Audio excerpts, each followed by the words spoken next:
Royalty वसुलीतून शासनाच्या तिजोरीत महसूल जमा करण्याची जबाबदारी तहसीलदार कार्यालयाची असते, परंतु भिवंडी तहसीलदारांकडे तक्रार करूनही रॉयल्टी वसुलीसाठी तहसीलदार कार्यालयातून टोलवाटोलवी केली जात असल्याने तक्रारदारांनी 12 जूनपासून या विरोधात धरणे आंदोलन करण्याचा इशारा आरपीआय एकतावादी पक्षाचे प्रदेशाध्यक्ष विकास निकम, माजी उपमहापौर अहमद सिद्दीकी यांनी दिला आहे।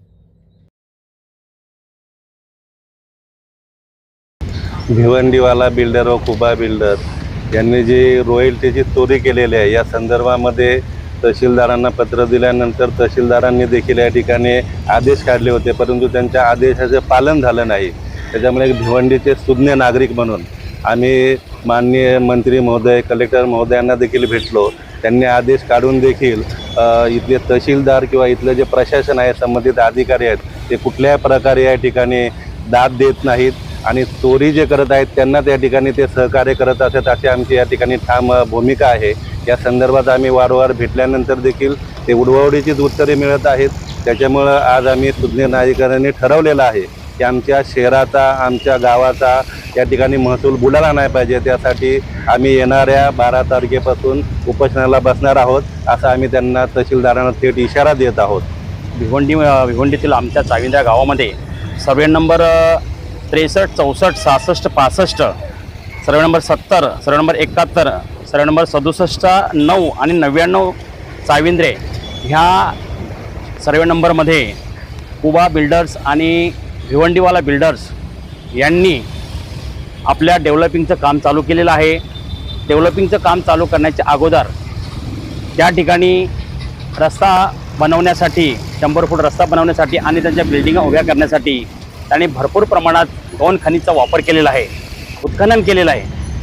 आणि गौण खनिज एवढ्या प्रमाणात आहे की त्याची जी लांबी जी आहे गौण खनिजाची जी त्यांनी पसरवलेली आहे, केलेली आहे, ती जवळजवळ 500 मीटर लांबी आहे आणि रुंदी जी आहे जवळजवळ 150 ते 100 मीटरपर्यंत अशी रुंदी आहे आणि त्यातल्या त्यात खोली जी आहे ही 7 ते 8 फूट एवढी आहे।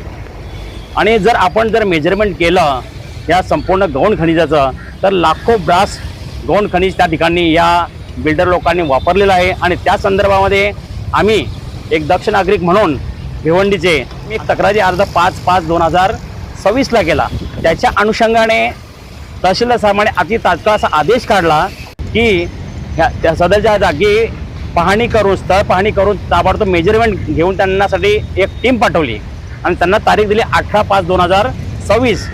परंतु त्यांनी साहेबांनी ही एक चूक केली की नोटिसा त्यांनी सगळ्यांना पाठवल्या आणि तक्रारदार म्हणून आम्हाला पण पाठवल्या, परंतु ज्या जागेमध्ये मेजरमेंट करायचं होतं, स्थळ पाहणी करायची होती, त्या सर्वे नंबरच्या मालकांना किंवा त्या बिल्डरांना त्याने नोटीस दिली नाही। आणि म्हणून त्या बिल्डरांनी तिथे आपली जी टीम सरकारी गेली होती मेजरमेंट करण्यासाठी त्यांना मज्जाव केला, त्यांना आतमध्ये जाऊ दिलं नाही किंवा ते असे विषय आहे की त्या संदर्भात पुन्हा आम्ही पाठपुरावा केला, जिल्हाधिकाऱ्यांना पत्र लिहिलं आणि वारंवारचा पाठपुरावा आम्ही तहसीलदार साहेबांकडे घेतो आहे। परंतु तहसीलदार साहेब जे आहे कशी तरी उडवाडवीची उत्तरं देतात आणि ज्यांची जी ड्युटी आहे ते ड्युटी करण्यासाठी ते कुठेतरी मागे पुढे होत आहेत की त्यांचं हे काम आहे रॉयल्टीच्या संदर्भात रेव्हेन्यू जमा करण्यासाठी सरकारसाठी। परंतु आज आम्ही बघतोय की सतत पाठपुरावा करून सुद्धा तहसीलदार साहेब तिथं जात नाही, अभिजित खोले साहेब जात नाही आणि सरकार पण तिथं जात नाही आहे।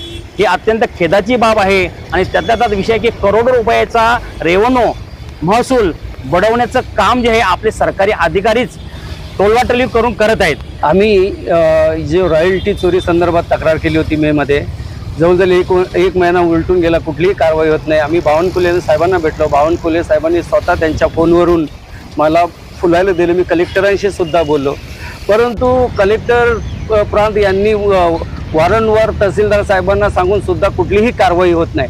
मला तरी वाटतो का तहसीलदार साहेब हे कुठले तरी राजकीय दबावाखाली हे काम करत नाही आणि जर त्यांनी हा काम केला नाही तर येणाऱ्या 12 तारखेपासून हा महसूल जो सरकारचा जवळजवळ 40 ते 50 करोडाचा महसूल हा जो चोरीचा प्रकरण आहे त्याला आम्ही वाचा फोडण्याचा प्रयत्न करतोय आणि ते आम्ही जो महसूल बुडवून देणार नाही। आम्ही येत्या 12 तारखेपासून आम्ही इथे धरणे आंदोलन करण्याचा इशारा देत आहोत।